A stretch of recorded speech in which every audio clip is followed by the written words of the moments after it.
Is now facing backlash for quoting Hitler. Yesterday at a rally, Republican Mary Miller addressed Moms for America and praised Hitler's strategy of indoctrinating youth to build a lasting political movement. If we win a few elections, we're still going to be losing unless we win the hearts and minds of our children. This is the battle.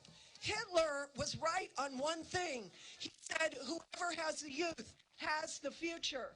Our children are being propagandized. Governor Pritzker called on state Republicans to, quote, stand and condemn this vile, evil streak in their party. Illinois Republican Party Chairman Tim Schneider said, quote, that language is wrong and disgusting. We urge Congresswoman Miller to apologize. Her speech has drawn swift criticism from leaders in the Jewish community in Illinois as well. WCIA3's Jen Lask spoke with some of them today. Jen, what did they tell you? Paul, I spoke with multiple Jewish community leaders, including Sinai Temple's Rabbi Alan Cook. He says that there are Jews within Mary Miller's congressional district, as well as veterans of World War II. Some of those veterans helped to liberate concentration camps. There are Holocaust survivors within central Illinois and some who lost families in the camps. Cook says her comment displayed a tremendous insensitivity to the realities of their experience.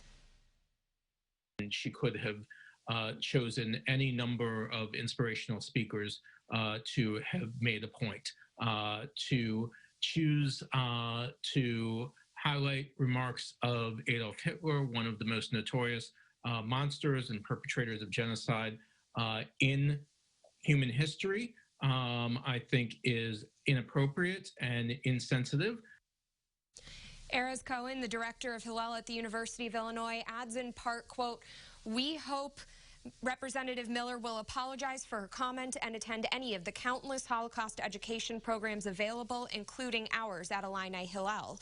The Illinois Legislative Jewish Caucus released a statement as well saying, quote, a sitting member of Congress who uses Hitler's obscene methods for indoctrinating children with racism and fascism as a guidepost, igniting hate and violence, has no place in Congress.